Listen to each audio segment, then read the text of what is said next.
Yes, we are live. We are live, my people. Welcome, welcome, welcome to the BAM Red Carpet Premiere. I am Evan Mack, and if you don't know who I am, I had very lucky to work for different companies throughout my career. ESPN, The Ringer, Spotify, CBS 21, World Wrestling Entertainment, FanDuel, but there's no place I'd rather be in this moment right now at LPN. And talking about BAM. And BAM started as a creative, an internal project just to see if the team could do it.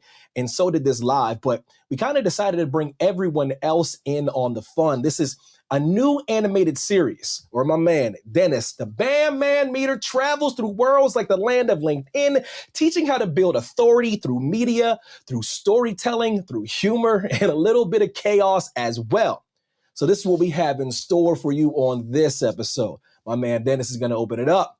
You get the world premiere of episode 2. Then we get that kind of fast creator panel where people that help build this world and build this episode. And my man DM closes this out with a bigger vision on where this goes next. Now, before we get down to the nitty gritty, there's 2 quick things that we have. I want everyone that's in the chat to engage. We want so much engagement for the people that are watching, no matter where you are. Let us know where you're tuning in from and just engage with us. And also, if you want a question asked, we will also leave it up to you and open it to the floor. And you guys can get the questions answered by my man DM and the people that we have lined up for you today. All right, we get the red carpet energy on. Let's bring out the man, the myth, the animated legend himself. Flash that signal in the sky for my man DM, the BAM man. What's going on, my brother? Here we are. And so I want to do this first. Everybody see what's happening right now? You see my fingers moving. You see the back of the hand, the front of the hand, the back of the hand, all that fun stuff. You know AI can't do that right now. And so if you see those hands moving in the video, you know, as of right now, you're talking to a real person. This is not pre-recorded. It is 12:05 on 1/13/2026. And so I want everybody to know that we're not talking about AI and doing it as AI. We're real people utilizing tools to the Evan's doing this like robot man. We are real people who are actually here to entertain you. No, we're really here. We're real people. And I started the company here about 2 years ago. And one of the things I said right away was, I want to be AI forward. Obviously, even especially 2 years ago, everything, AI this, AI that, AI this. And at the time I said, I think we're in that AI stage where we were in the beginning of iPhones when we had those silly like gun shooting apps and all of that. There's a bunch of fun toys, but real people don't know what to do with them. And so going into that mind frame, I went into, again, just experimenting. I wanted to be AI forward. And there was a young man sitting across the street from where I currently live here in Belize on an island, the island of Ambergris Caye, or some people know it as San Pedro. And I was over at the restaurant his parents ran, and I was sitting there with him. And, he was kind of playing on his computer. And I said to him, what are you wanting to do with your life? He was about, I think, 20 at the time, early 20s. And he's like, something on the internet, kind of like what you're doing, but maybe a little bit different. And I asked him, I said, Kewen, I said, have you ever heard, what are your thoughts on AI? And he's like, well, I'm hearing about it. I don't really know about it. I said, if I were a young man today, I would go learn AI. And a few weeks later, I sat down next to him again, kind of thinking that, like a lot of young people, you suggest things to him. And me being basically the age of his father, he's pre-programmed not to take my advice. And I understood that. So I was ready for oh no, I haven't gotten around to it yet. And he looked at me and he said, I've taken about 10 or 12 of those AI courses. Do you have any more that you recommend? And I said, no, not yet. But do you want a job? And here we are about 14 months later. And this is kind of the creation of that. Now, he's done a ton of other stuff. He's learning AI. He's growing with AI. We've got other people that have even joined him in his department. He's moved up to leadership just in this short amount of time. And what we want to show you is something that I kind of had in my heart and my vision back when I did my podcast in Austin in 2019. I wanted to animate a podcast back then. And I researched it, and it was like 12 to 15,000 if I did it on the cheap. And I was like, holy cow. And then all this AI stuff started coming out. And I kept seeing all these silly babies talking on screen and all the silly stuff we've seen with AI. And I said, there's got to be a better application of it. And that is what we have today. What I wanted to do is create something for people who you're tired of two guys sitting on a couch, cracking open a beer and teaching you. You want to feel as if what you're taking in is something that is top notch, that has some effort behind it, that might make you hopefully laugh a little bit. Hopefully not cry, but, laugh a little, maybe cry tears of joy now and again, but something that you could actually sit down for 20, 30 minutes and at the end of it say, I learned something and it wasn't like, Chinese water torture the whole time with just water dripping on my head with, just boredom. So my hope is, as you see this first version, and Kewen even today said to me, I can't wait till we put out our next round of podcasts because AI is growing so fast. There's so much more we could do. It's going to be so much better. And we're talking about video and the importance of video as a business leader. And so I'm super excited for that, but I'm very excited to share with you a labor of love from within our team. We wanted to see if we could do it, and we feel like we did a pretty dang good job. We're not waiting to hear from the Oscar Academy or whatever the Academy Awards, but we're excited for what we've done, and we hope that you enjoy it too. So take a few minutes here. It's about 25 minutes, and then we'll be at the bottom of the hour. We'll have that panel, and then I'm going to talk to you about what's next for LPN, what we've done, where we've come to, and what we're seeing and what we're implementing this year.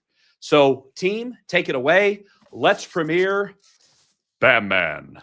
We're gonna drop the premiere right now, guys. This is the moment. If you laugh, if you cry, just put it in the chat, guys. I see that you guys are already engaging. Some familiar faces are in there, and I'm really, really excited to talk to you all. Drop your emojis, drop your comments. If you feel personally called out, just say that you were seen. Say that was me. We're gonna shout out a bunch of people. If you have questions for the creators, drop it in the chat, and we will get to you right now. But without further ado, lights down, premiere up. DM, let's roll episode 2.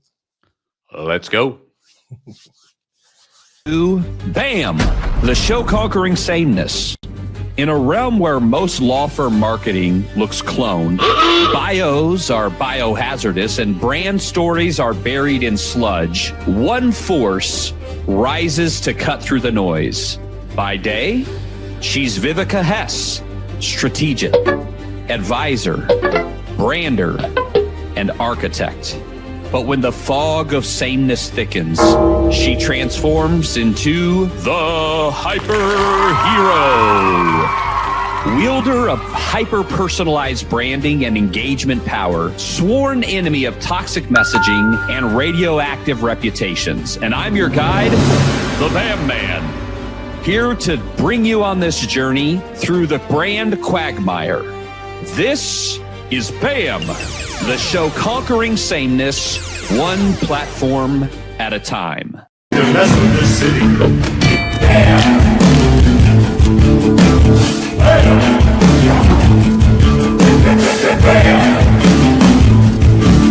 I'm Bam Man, offering sameness one platform at a time. BAM.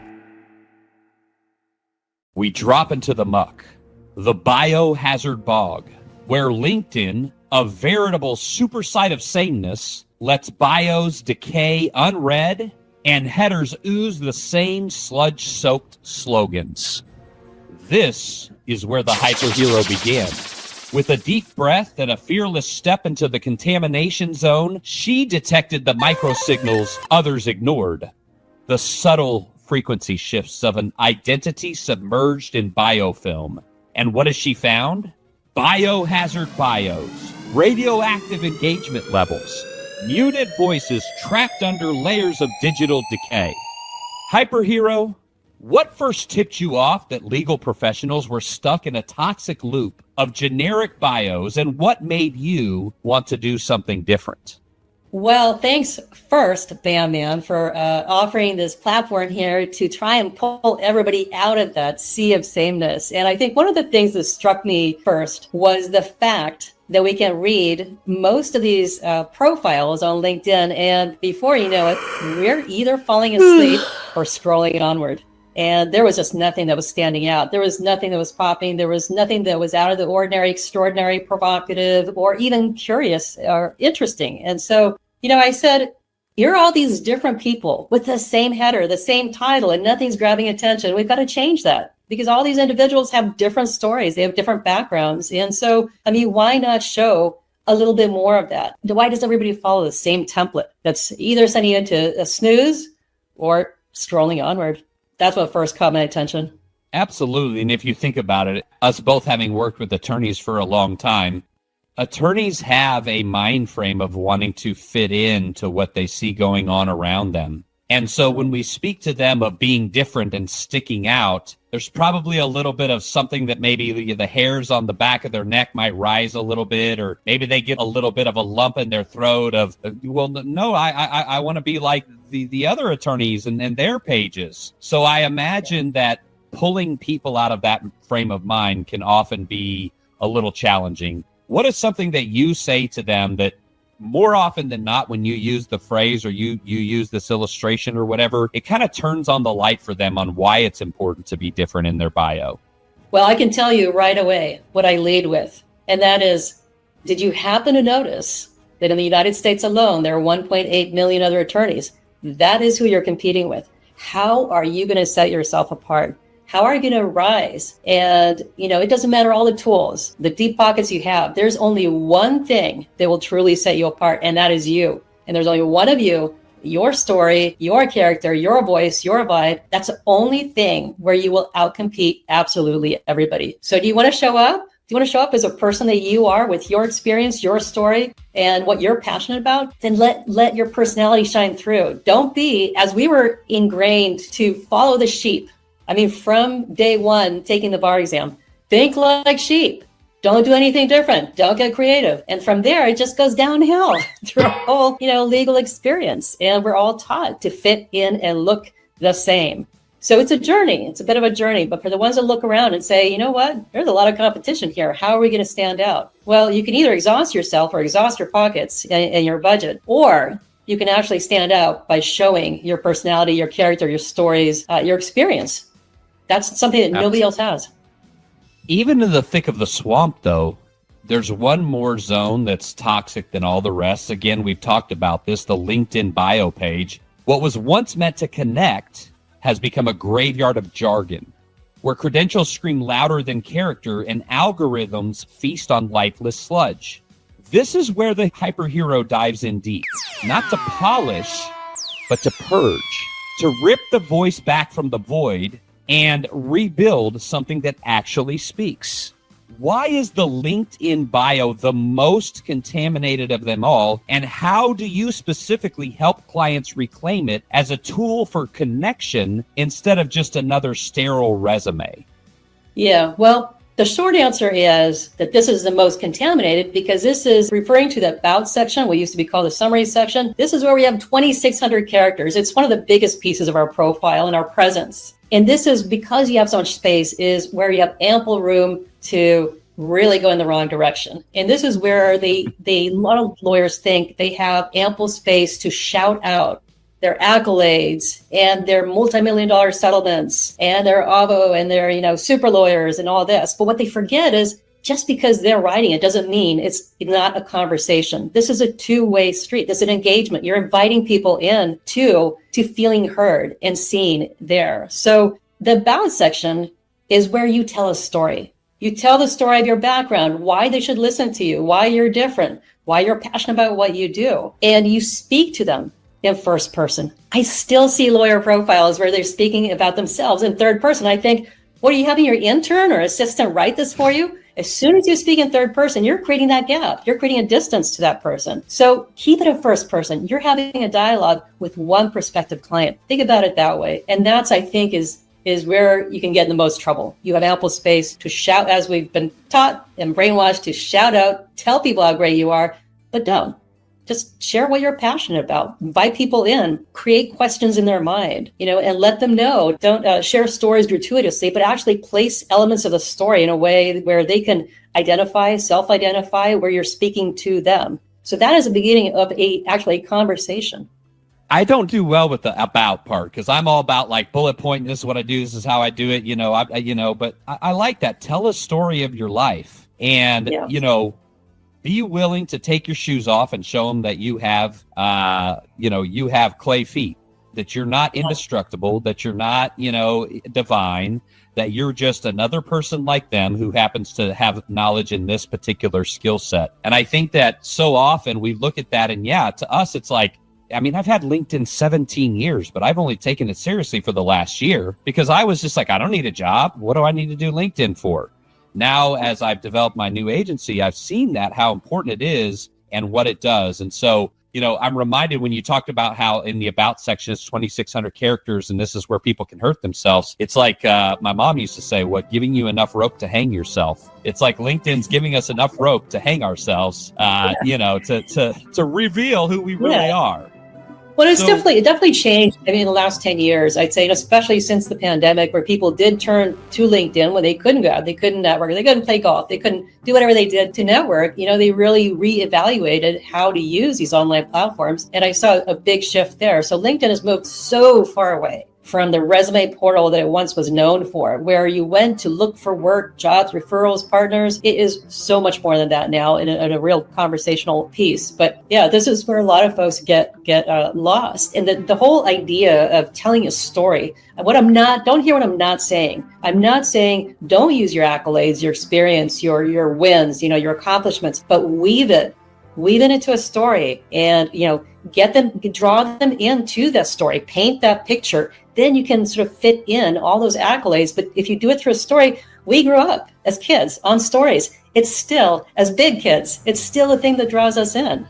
Absolutely. Stories connect. I think we all know that, a great storyteller will get a lot further in life than a great fact checker. So I certainly agree with that. Well, let's move down this path a little bit. We're seeing the importance of the bio. We're fighting against the fact that it can become a biohazard where people just get there and don't do anything with it. But beyond that, we've got a couple of other monsters that as we travel through LinkedIn land and we're teaming up to fight these battles. The next one is brand rot. Brand rot never crashes through the walls. It seeps in slowly like toxic mold in the mind. Over time, boldness fades and clarity dulls. The bio dies of contamination, but not on your watch. You don't just rewrite bios, you revive reputations. What is the process like when you help a lawyer align their LinkedIn bio with who they really are and bring that bio back to life? What does that process typically look like for you and the attorney? Yeah, I love that question because you use two words that mean a lot to me. And one is revive and bringing back your voice. And those are two completely appropriate terms for exactly what I do. And what I'm very passionate about doing is, nobody ever left or said goodbye to their persona, their personality, their passion. It's there. But we hit the ground running. We're pumping out the billable hours. We're hitting deadlines. Life gets really busy. And so my job is to get on a call with an attorney and start digging. We start with the softball questions. We go deeper and deeper. And I'll admit, I'm not a good fit for everybody. But the ones that are bold enough to open up just a little bit, we go pretty deep. And what I'm trying to find is that personality, that passion, the fire that lit them up at one point in their careers. And it's just gone dormant. But if I can put some fire in it, if we can revive it, resurface that, and then, and then have that show up in their communications, in their bios, in their headline. I see attorneys actually light up. They're almost, rejuvenated by it. And they say, well, this is exciting. I get to be more of me. It's okay. Yes, It's okay. Not only is it okay, this is what we want to see. This is the only thing that's going to set you apart. So enjoy it. Have fun. And oftentimes after we've had this call, I've had some time to sort of massage the words and to sort of digest, what their story is. And we kind of walk through it afterwards. One of the things that I've heard it a few times, that every time I said, this is what I live for, they'll say, it almost feels like you know me better than I know myself. And that lights me up. When you have a client who says that thing that you're just like, that's what I was trying to accomplish, and I didn't. That's what I didn't go. Oh, I know exactly what you mean. I know exactly in a different thing that we have different metrics that we look for, but there's just nothing better in this industry. So Right. working with these attorneys, seeing kind of the erosion of their brand, both through, their bio and again, it could be in many other areas, but really looking at Right. LinkedIn specifically. Now that the brand is detoxed, the audience is starting to listen. The LinkedIn bio isn't just existing, it's connecting. There's no more summaries, buzzwords, just real, readable stories designed for discovery and built to convert.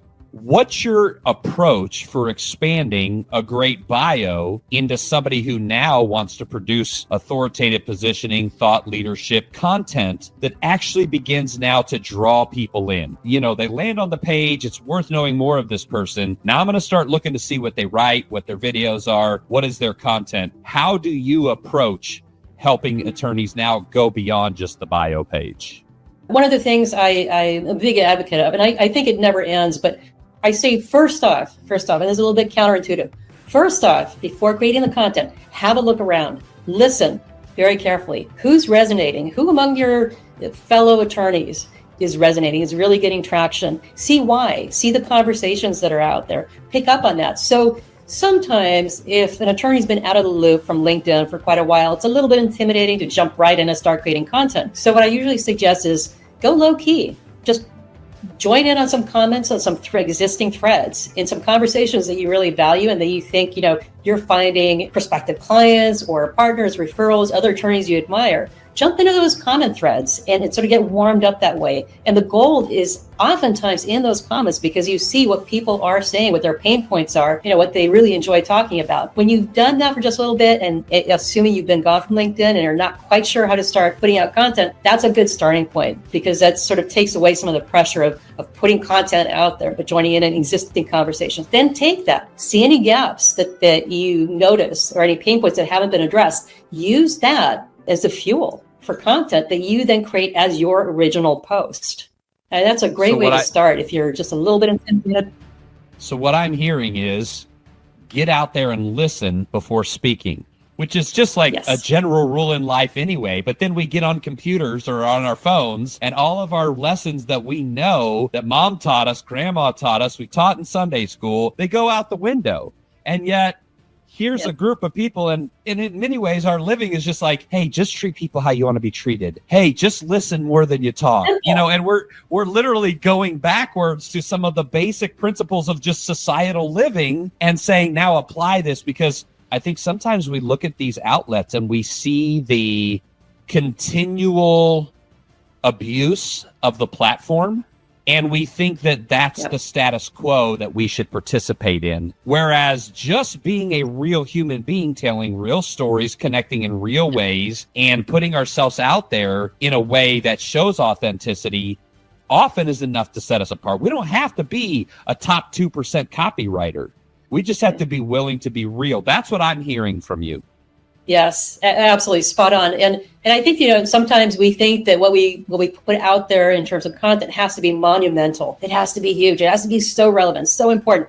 No, sometimes step back. Sometimes the day-to-day occurrences or somebody that caught your attention that seems maybe a little bit minor to you or not a big deal, or I couldn't possibly post or share that. Who's interested in that? Well, then you can kind of move into what I call a pivot post. So take something that made an impression on you. It made an impression on you for a reason, and it had an impact for some reason. Take that point and pivot it into a learning lesson that maybe sort of touches on what you do in your profession. Tie it in. I mean, we're all semi-intelligent beings, at least for the most part. You can spin that. So take something that had an impact on you that day, tell us why, and then pull it into a sort of a learning lesson for yourself and probably for others as well. So there are different spins and pivots that you can put on something that you might not think initially is such a big deal. But I've seen attorneys get on LinkedIn and talk about something their kids said at breakfast. It's one of the most amazing, heartfelt and yet very educational posts. Those personal stories that you can pivot into also a learning lesson in life or professionally is sometimes some of the biggest draws. And I see attorneys getting huge traction on that. Well, and I think also, being willing to, put ourselves in a position where we're posting, but one of the things I know about being in social media, basically, I've run all the waves. You know, I started in marketing 2002, 2003. So I ran that wave, then into the social wave, and now we're into the AI wave. And I'm sure we could talk about other waves in between here and there. But my point is this is like, you don't know what's going to hit.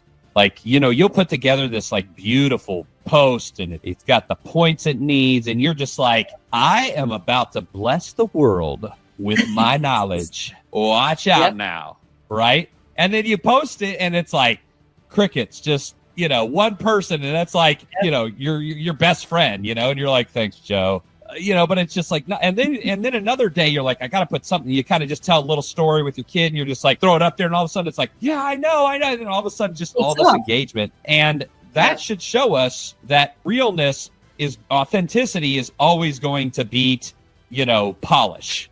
And I think if you can kind of use both of them together, you can have a great success. But I think attorneys, especially that I've worked with, they have that like desire of being like, producing a post to them is like preparing for a deposition or something, you know, preparing for trial. Yeah. And it's like, no, it's like 4 sentences and have a good day. Like, come on, don't take it so seriously. So I see again, like the contrast of what you're saying is the genuineness, but just being willing to just do it and not second guess it. But as long as it's real and it's applicable in some way, don't be afraid to use it, even if it's your own life. And I can give we probably both know lots of attorneys that do a tremendous job with that. No, I think you're spot on. We have to mix. We have to do a blend of the personal and the professional. I actually have a word for it. I call it professional. And so I mix personal, professional. It's not a typo. I usually say it. It's always a mix of the two. This myth of separating your personal life and your professional life, again, I think it's a myth. I do. If you're hit hard think somehow, that myth went away about 2008. Yeah. It goes over to professional and vice versa. I mean, you cannot put a Chinese wall between those two. So you might as well face it. We're going to have ups and downs with humans, and we support each other, you know, so share a little bit. Everybody has different parameters of what they're comfortable sharing, but I tend to push my attorneys a little bit beyond their comfort level. And once they see that it resonates, they're much more open to it, obviously. See somebody whose content is all about how perfect they are, it tends to be a little off-putting. No matter what the context is, no matter what the platform is, we know you're not perfect. We know you don't experience heartache. So why are you pretending like you don't? So we're in the swamp. Now we're going to come across a monster. And often in these battles, hyperhero, we have to battle these monsters. And in the midst of the biohazard swamp, we've come across Toxitone, a venomous villain who releases a neuroreactive haze across online presence. Every swipe of their digital stylus doesn't just dull the message, it creates kind of an engagement repellent. Tone it down, it hisses. Neutralize your spark, corrupt the symbol, repel those who might come too close to you. But you amplify authenticity. You turn on the signal, you reclaim the feed. What are some of the biggest mistakes that professionals make when trying to drive engagement? And how do you help them create content that actually connects with the right people? Yeah, I think one of the biggest mistakes I still see out there is the shout out, how great you are, making it all about myself. I am the superhero. I am the super lawyer. I am the, the Avo. So pleased, so honored to be. So honored to have paid $2,000 to be on this list. Yeah, exactly. And that still happens. And I think many other attorneys that I work with, and certainly most prospective clients or partners, referrals, just scroll right past that. So that's something that has to stop. You can tell that story. You can embed that as an aside, or you can talk about it indirectly and really talk about what was it about it? What was the honor that you felt about it? I mean, what was it based on?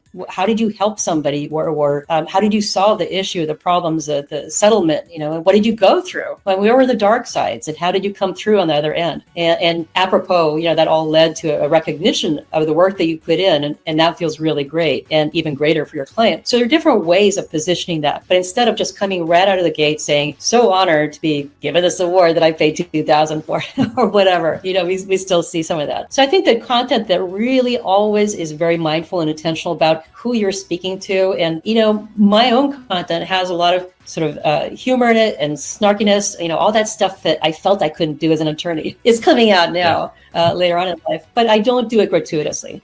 There's always, I can have a little bit of fun. I need to have fun, but it's all about me, right? No, Right. The fun is there. It's not gratuitous, right? There has to be a lesson. There has to be something that I think is a shared sort of a commonality between the audience that I'm trying to speak to and sort of the issue or the fun or the cynical aspect that I have on a certain topic. I did a whole series about my teenage daughter and our banter back and forth. I mean, you want to talk about posts that you thought would go nowhere? That weekend post, weekend to weekend, if I forgot one Sunday morning, people come at me and say, "Where is your post about your banter? What's the latest banter with your teenage girl and daughter?" And it was amazing. I mean, I put hardly an effort into it because that was life. There were some pretty fun spots, but that hit home. And the other posts where I spent a lot of time trying to teach something, kind of went okay. Sometimes better, but yeah.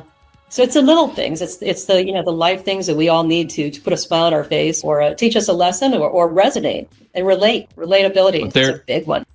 And I think that obviously rings true, and it's always rung true. There's a portion in the Bible. I had a period in my life where I was very heavy there, but in like church and things like that. And I remember there's a phrase that was made by the Apostle Paul, and he said, "My strength is made perfect in weakness." And I think that people who have positions of authority, when they begin to understand how powerful it is to embrace their own humanity in front of other people, instead of creating a plastic persona that they think is impressing people. And we're just so far past cultivated impressing people. Social media ripped that Band-Aid away decades ago. Yes. And people that try to stand up and pretend that they're, like I said, plastic perfection, it does nothing but turn people off anymore. People don't go, "Oh, I want to be like them." They're just like, "Ew, they're fake. I don't want anything to do with them." And I'm not just talking about young people. This is just society as a whole, where we are. So we've defeated Toxitone. Now Brand Rod has slunk back into the shadows. And here you stand tall, Hyperhero. A brand that's been built that's resonating, and it's not replicating. But when one voice speaks clearly, others start to rise too. What do you hope your clients and anyone caught in bland branding realize about the power of showing up as themselves? I think what I really hope, and I don't only hope, I see this happen in real life and with working with attorneys, is that when they release, revive, resurface that person, that humanity, it's quite a relief and it's quite empowering too. Because imagine this, you're running on a track, you're running it at high speeds and you're meeting those deadlines and you're putting the billable hours and you're juggling family and everything else. It's a very stressful pace. Imagine not having to force then on top of all of that content that you think should be in a certain formality or in expected, anticipated way. Imagine to be able to open those floodgates and say, "I can be just me." I mean, how empowering and how freeing is that? And I see attorneys actually having fun with it. Can you imagine bringing fun back into your life and being able to be who you are? There's no effort there because it's a very natural, organic experience. So to see that and see the light up, and that usually happens after a few weeks when they realize they really don't have to force anything. They don't have to go study any books or the most recent case. They know enough. So to blend in your humanity, that comes completely naturally, as long as you can tap back into it. That's a very freeing experience, and I see it, and I can feel it when I'm speaking to attorneys, and that's amazing. Yeah, absolutely, and that's a privilege that we get here as well, working with attorneys, getting them on camera, answering questions, talking about their practice, and yes, we're more FAQ to build authoritative positioning, but we build these shows around the attorneys so that they understand that. So whether it be content, video, whether it be whatever outlet that you're in, we want to encourage, any professional, but specifically because we work with attorneys, don't get caught up in that trap of being afraid what your friend from your class of, 82 might think if they see your marketing, and worry more about what the community thinks when they see your marketing. Now, The biohazard is quiet, but we know the monsters will come back. Toxitone is already brewing new edits, and brand rot's contamination will never stop. But as long as the hyper hero keeps rising, engagement, power is surging, sameness will never stand a chance. I'm Batman.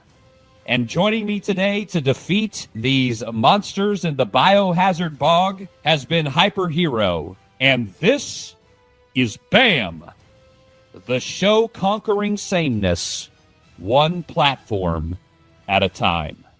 Bam!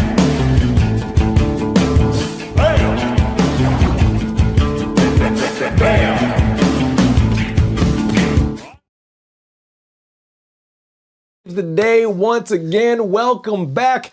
Chat, you guys have been engaging. You guys have been awesome. You've been positive, and I really, really appreciate you guys. I'm going to throw some of those comments up. Tracy, Bam, my favorite superhero. Mine too. The comments, you can keep them rolling in. My boy Kyle, my man. Viveca Hess, JD is awesome. So glad she's a part of the conversation. Me too. Me too. Miss Carrie, Viveca is amazing. I couldn't agree more. The comments, and Miss Viveca, big kids unite. Yes, yes, yes.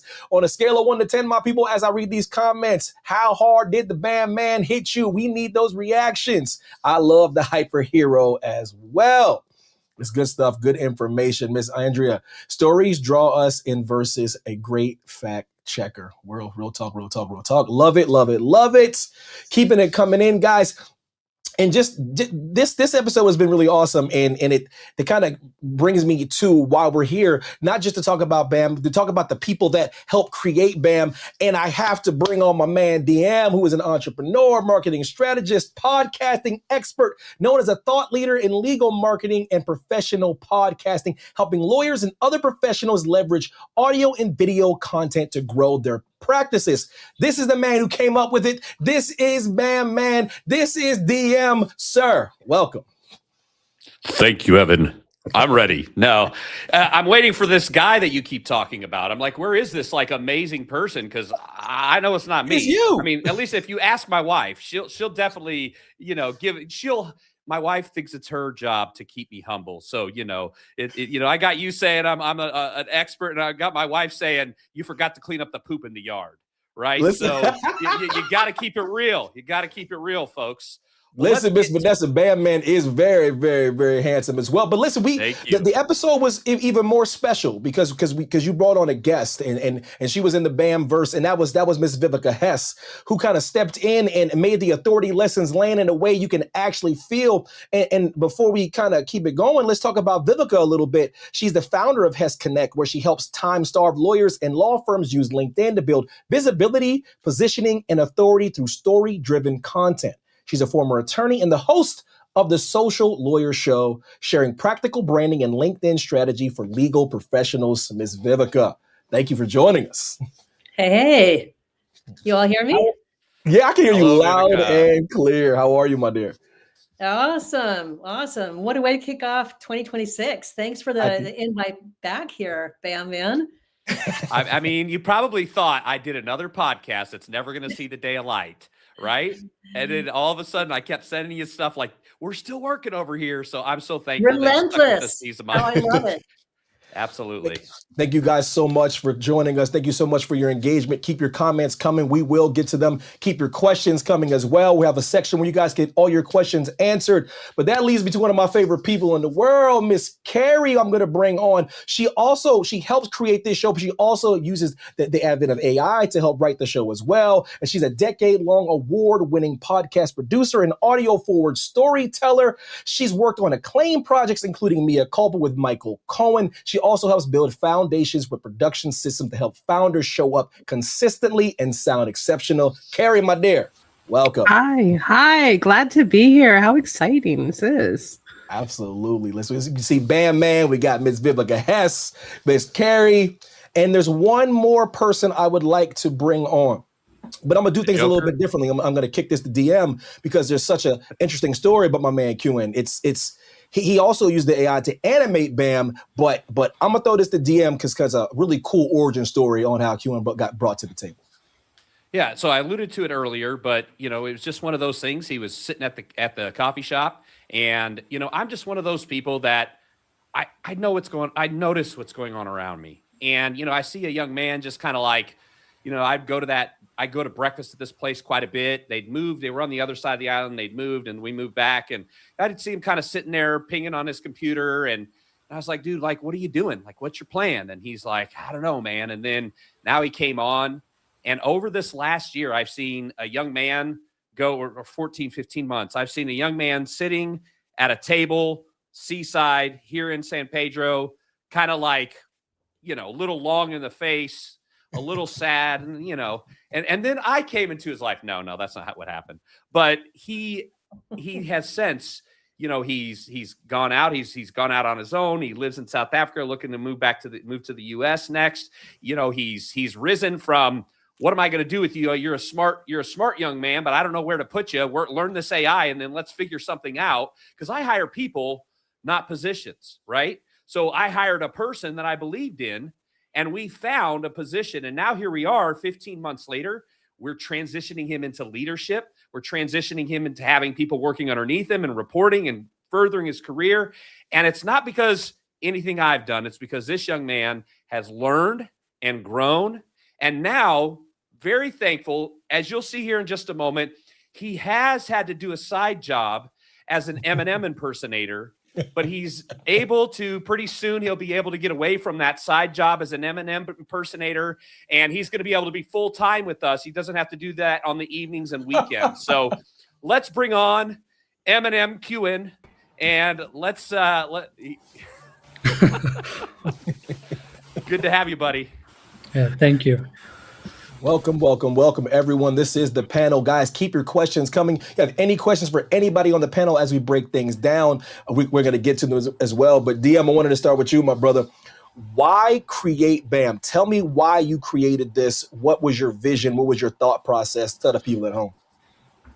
For me, I really think the future of podcasting is going to be an arc very similar to what we saw on radio and television and YouTube, which is just content is king in the beginning, but as time progresses, then the production level raises. And as the production level raises, then the entertainment level raises.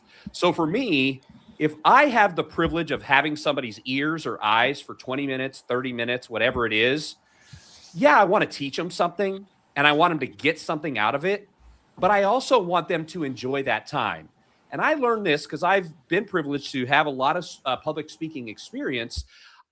This is my personal philosophy. If no one learned anything, I didn't teach. So for me to speak for 30 minutes and just be blah, blah, blah, I'm smart, big word, are you impressed yet, blah, blah, blah, and then walk away and be like, yeah, I am the professor emeritus on this online or whatever it is, right? That has no appeal to me. I would rather be a fool for 20 or 30 minutes, make you laugh, make you, a little bit here and there, make you feel my energy through this audio and video thing, and have you walking away going, you know what? He was kind of entertained, kind of a dork, kind of a doofus. I get it. I don't know how he got such a cutie, but I'll go with it. But, I learned a few things, right? And that's my desire. In anything I do, whether it's teaching lawyers about freaking LinkedIn, I'm really holding back my language, guys, just so we can repurpose this and not have to have people sign in to watch it. All right. So, that is why I started this. I really believe that we're only going to learn when we're enjoying it. Maybe that's just my undiagnosed, probably ADHD brain that needs it. But for everybody else, you know what? I'd rather be too much than not enough. There we go. Well said. DM, I appreciate you. I appreciate you guys. We're going to kick it to the audience, the viewers.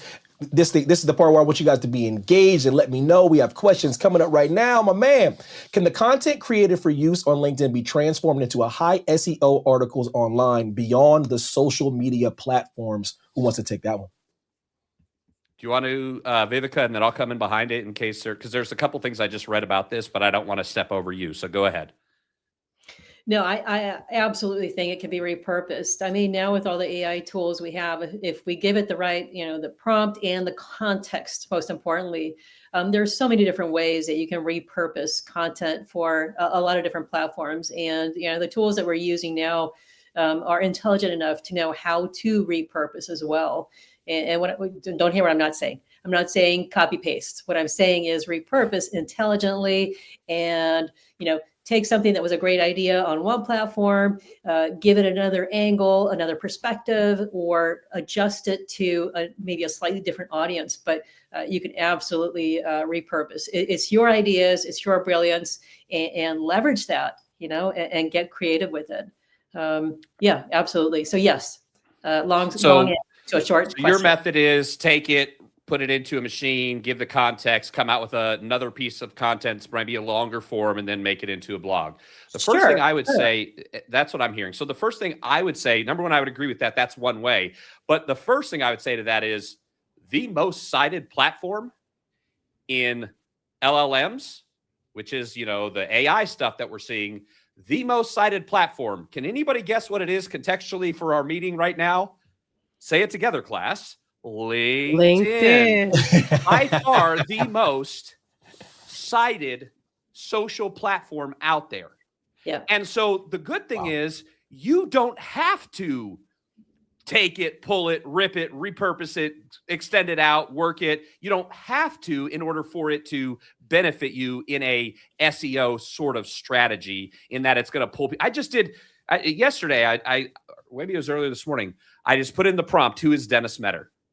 Because, it's not fun to Google yourself anymore. That's old news. We all progress in our, I won't say what I was going to say. But one thing, I think 3 things that were cited were LinkedIn comments or bios on the front page. I had 3 of them. And I did 99 podcast guest spots last year. I put out a lot of content and I put it everywhere. But the only one I saw in that Chat GPT back. And so the benefit of using LinkedIn, and obviously I can talk about all the other ones, but specifically contextually, remember that you don't have to repurpose it, but it will help. So Q, let me kick the question. Oh, somebody has a question real quick. Hold on. Got a question. How can I level up my networking on LinkedIn? Who wants to take this one? I think me and Viveca, the tech and production people in the background are like, no one wants to know what programs I used. So we'll ask you what programs you use in just a minute, I promise. So us marketing geeks. Viveca, you ladies first again? Sure thing. I'll take it. This is not going to be a repurpose answer or AI tool. This is you, the human, reaching out genuinely to people to build out your network. One of the things that you and I talked about, Dennis, previously and during this interview was, listen first. Dive into sort of several profiles that are of interest to you, industry specific, for whatever your intent, your goals are. Listen first. See where the conversation is. Dive in there and respond to questions or conversations. Once you've done that, you have a warm touch point with people in that conversation. You have earned the right to reach out to them and request a connection. This is probably one of the most, I think, one of the most genuine, authentic ways of building out your network is meeting up, having a warm touch point, in the existing conversation, and then connect on the back end there, and continue the conversation there. But I think that, instead of just randomly going out, en masse to do cold connection requests, I'm not a big believer of that. So I really think have a warm touch point, as human to human. You're not going to walk into a networking meeting, a physical, in real life networking meeting with your business cards in hand and just start handing them out. Right? You have a conversation, you ask questions, you have that, did you hit it off? And then ask questions, and those questions will come back to you. That's how you build a network that's meaningful. So too on LinkedIn. You're not just handing out your business cards left and right and doing cold outreach, en masse.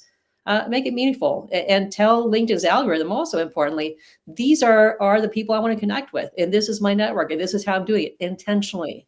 Amazing. That's my answer. So I'll give a little bit thing real quick, because I look at stuff more algorithmically than, Viveca looks at it socially, which is important. I look at it algorithmically because we work on, we manage so much, and then I just geek out about that and love it. Right. So here's the beauty of LinkedIn. It's the first social platform that rewards you for commenting. And if you comment on your first degree connections, you're helping them.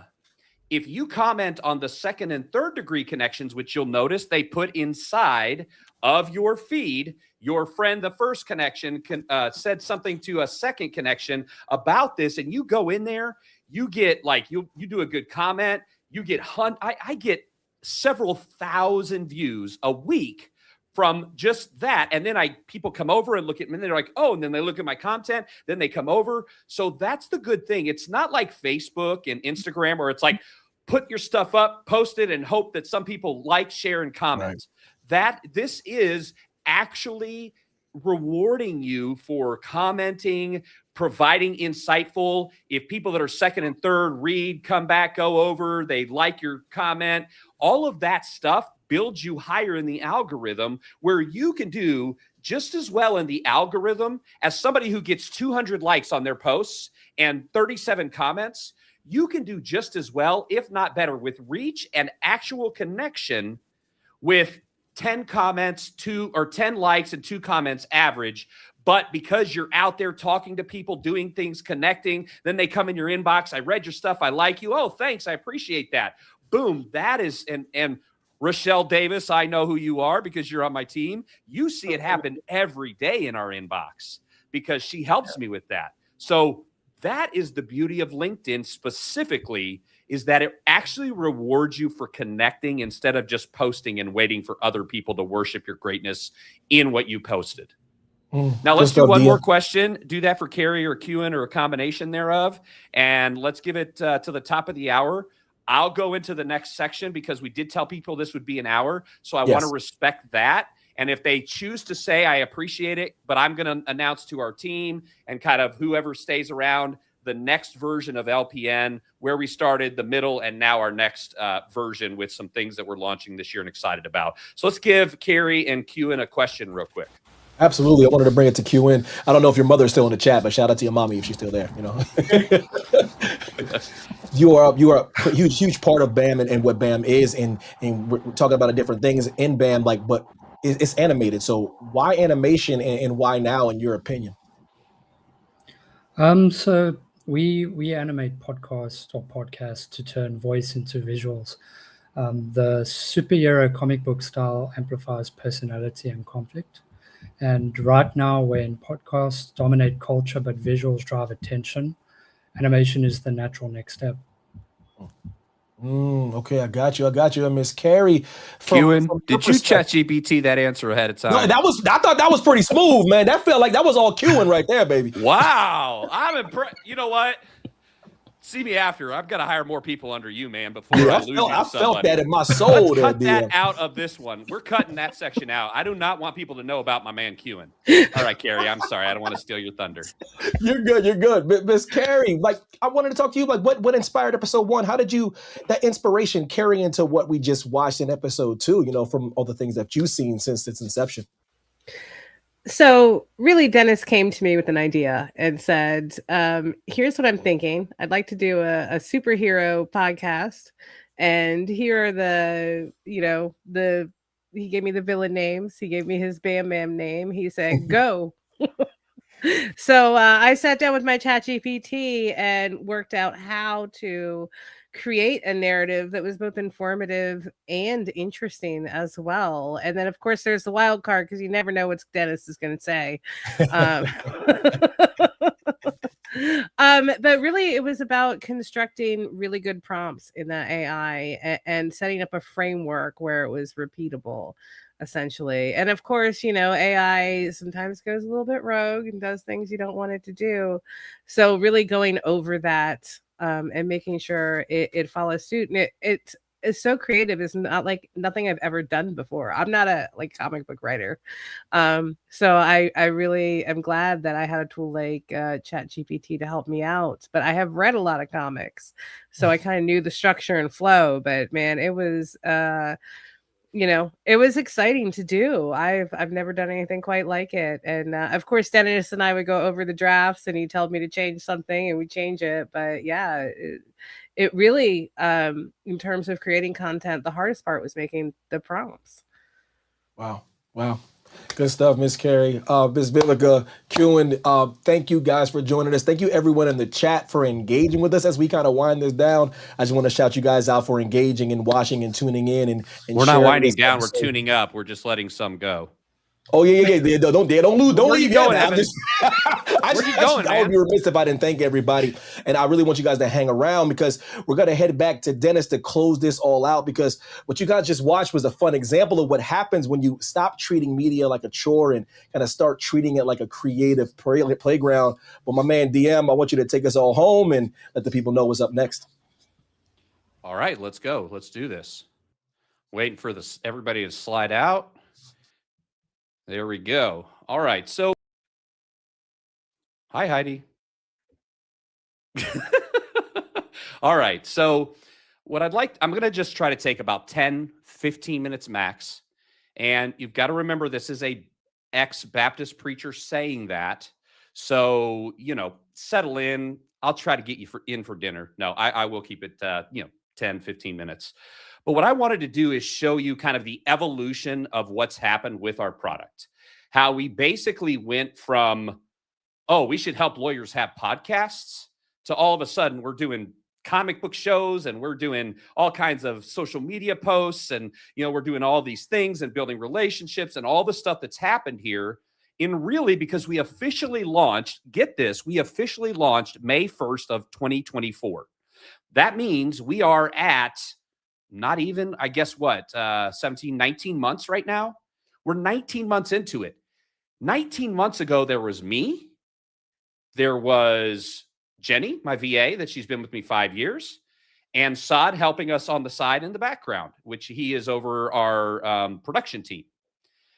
Now here we are, not even 2 years later, 19, 20 months later, and we have around 60 something people on the team. We have around 200 clients. I think we're at like 195-ish or something as of yesterday. We put out 300 plus episodes a month. We're getting ready to start putting out a lot of our own stuff.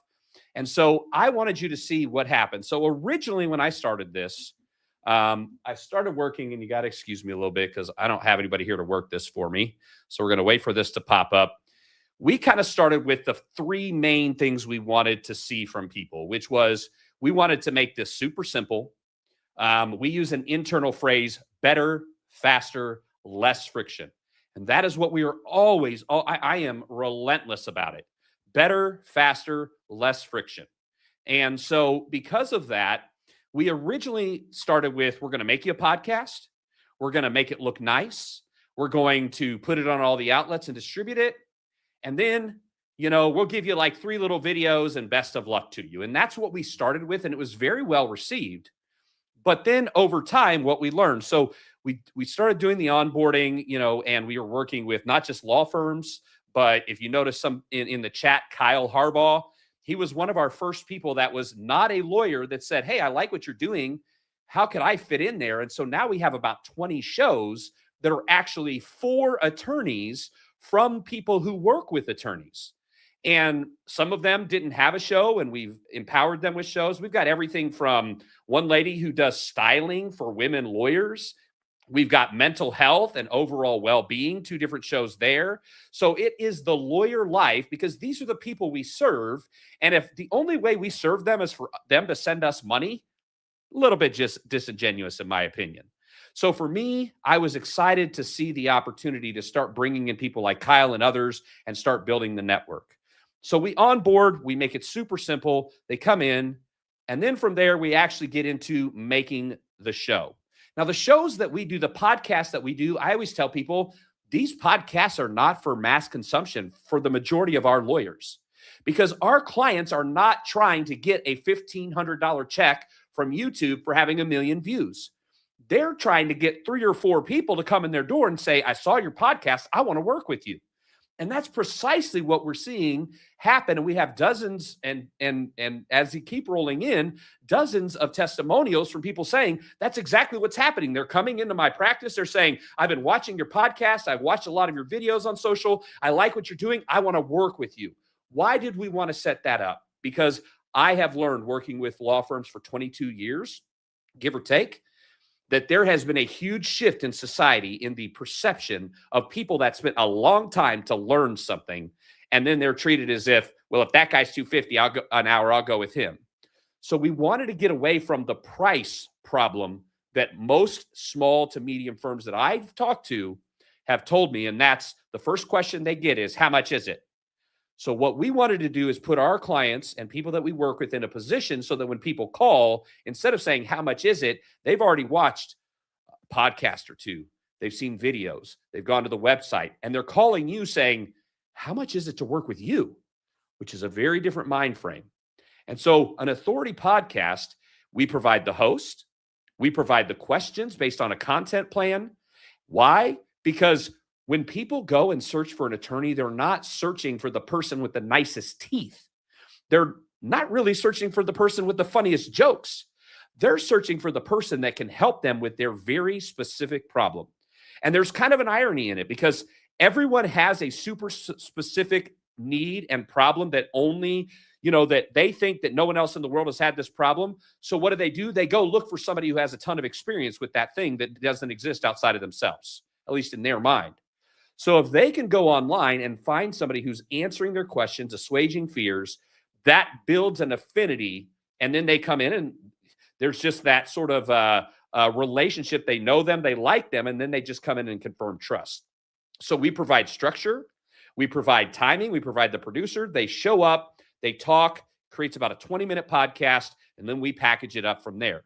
So we go to creation, and then from there we finish it up. We put in the skins. We put in the whatever it's called when it's resting. The word's not coming to mind right now, but we have a 303-step process from the time somebody signs a contract to the 4-month process, and that's if they're just doing one show a month. If they're doing 2 or 4 shows a month, that doubles or quadruples. And so it's a very intricate process of doing this and content and social media and all of that. So we wanted to make it look real good. And then we were like, why would we just put it on Apple and YouTube? Because what if somebody listens to Podbean or Goodreads or, iHeartRadio? The people that listen to these things, although they might not be the largest audience, typically in online media, people have their digital language and the places they like to hang out the most. And so if you're not in everywhere, you're missing out on a lot of opportunities. Well, but on this one, 72% of people fit my client profile. Yeah, I know. So does everybody else. And so if you go into a crowded market space where 72% fit your profile, but then on top of it, there's all kinds of every competitor you've ever, that's ever dreamed of doing what you do is going after their business as well. I would rather put you in 5 places where only 10% of the people fit your profile, but it's not an inundated marketplace so that you can have a better opportunity. And so we put you on like 25, 30 different outlets, video, audio, wherever we can, because we're outlet agnostic. Then there's more to this though. So that's just where we started, folks. And then after about 6 months, I really listened and I was like, okay, we've got to do more for these people because we were, putting the podcast out, giving them their video assets. And then it was just like, yeah, I mean, my podcast is out. I guess it's nice. I have a podcast. Good job, me. But it wasn't driving and doing anything for our clients. So we launched what we called LPN 2.0 November of 2024. So 6 or 7 months after we started. What did we do? We added in a marketing aspect to it where we took and every outlet that we can, we're like, we need to do this for our clients because they're not sitting around with a burning desire to be the best social marketer on the planet. And that's okay. Like, if that's not who you want to be, there are a lot of attorneys out there, a lot of law firms out there. They want to be these things. And if you've got time and that is the best usage of your time, go.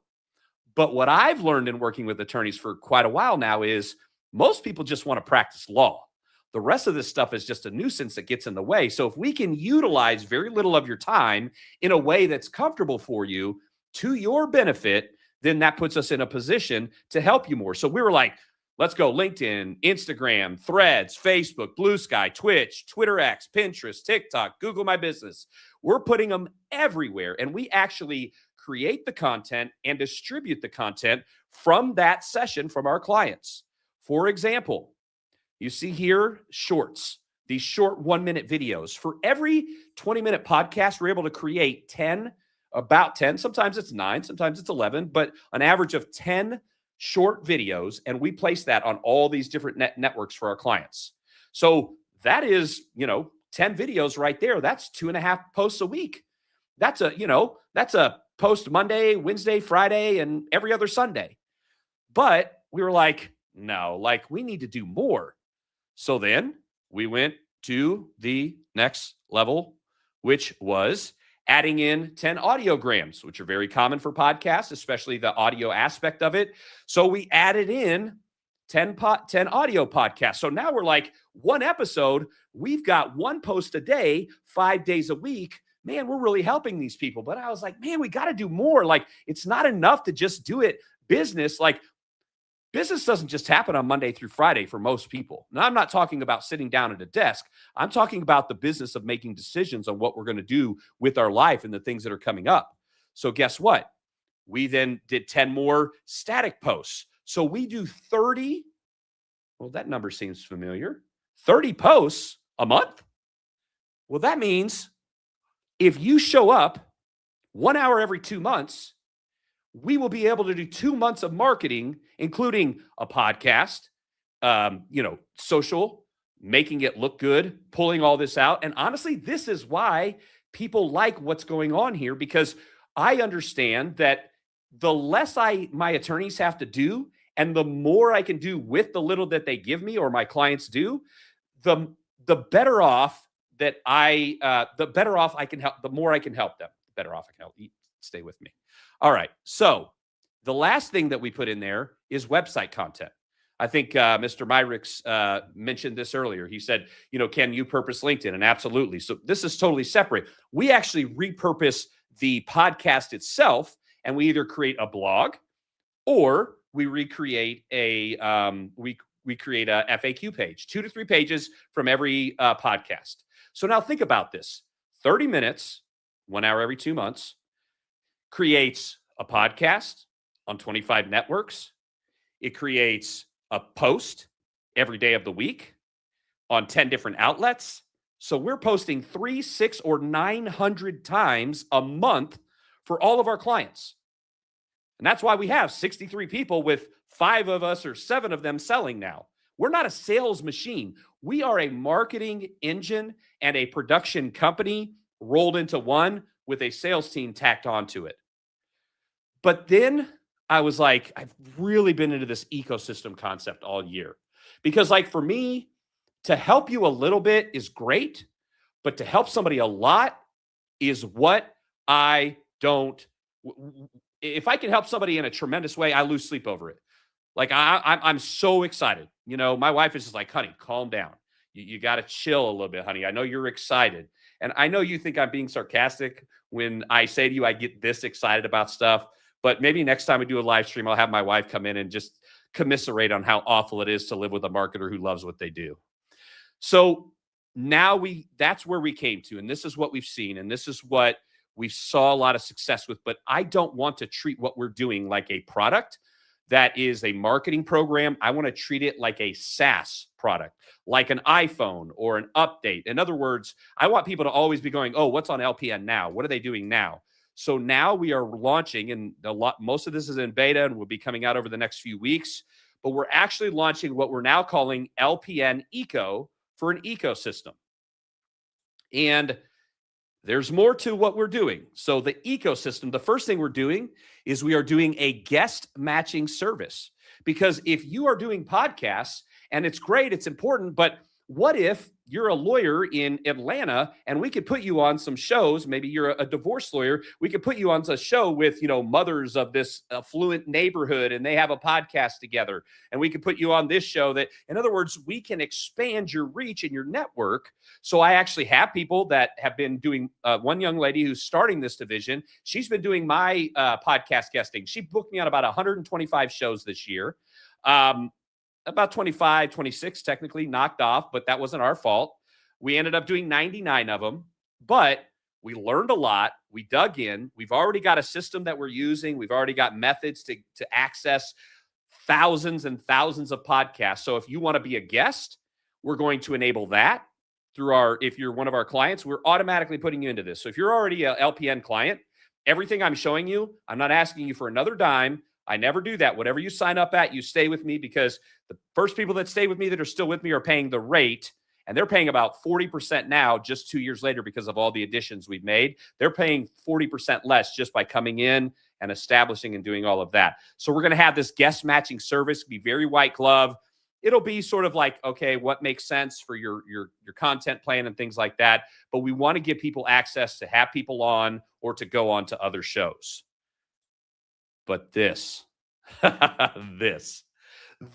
is what I've been waiting to do since 2019. I had this concept in my head of a niche streaming television network, and now I finally get to be a part of it. We've got it built. We're submitted to all the different things. We're already approved through Roku. We're already approved through Amazon. We got a couple of more that we're waiting for, but we are actually producing it's essentially like a Netflix for legal. We're putting 2 channels out. The first channel is called LPN Life. And if you're an attorney, this channel is for you. It's Ryan Kimler, the fractional CFO, talking about, finances for a law firm. It's Kyle Harbaugh with his show talking about AI and integration of AI into your law practice. And very specifically, a lot of it has to do with like hiring and things like that, but not just that. It is Estelle Winsett, the one I mentioned earlier, that does the for women. She does like dressing for success. It is Carrie Barrett, a Emmy-winning news anchor that has been in major markets and now helps people on camera, attorneys specifically, to be better on camera. So we're just chalking this. We're at about 20 shows right now, but we're just chalking this full of great content for our attorneys, upping our production value as much as we can, doing all we can to empower you. So we're not just coming to you saying, hey, buddy, you want to work with me? You want to be in my sphere? Give me some money. We're saying, okay, we want to serve you, make you better. And if you think by what we do that we can help you, please, let's talk. So we're launching LPN Life. And then we're launching LPN Answers. And that is from the attorneys to their markets. So when you go and you land, you'll be able to put, I'm looking for a divorce lawyer in Georgia, and you'll see all the podcasts. You'll see the counties that they cover, that they work in, and you can choose according to the episode, according to the show itself, and you can watch these podcasts. So think Netflix in the legal industry. We've got 2 networks there. But wait, there's more. We're actually launching 2 more networks. Right now, it's like beta 3 levels down. The Authority Podcast Network and the Expert Podcast Network. Why? Why would you, Mr. Legal Marketing Man, decide that you need to have Authority and Expert? Great. You're watering down your brand. What are you doing? Here's why. And I'll just be honest with you. Every week, we have 3 to 5 businesses, dentists, real estate, coaches, consultants, every week. Can I work with you? Yeah, you can work with us, but then they see the ecosystem and we're really not designed. I mean, yeah, the deliverables are great, but the ecosystem as a whole is a big part of what we offer. And so we are launching Authority for the national and international sort of focuses, consultants, coach, SaaS, things like that. We're launching Expert for the actual, we're launching the Expert Podcast Network for locally focused. I'm your local real estate expert. I'm your local mortgage agent, that sort of thing.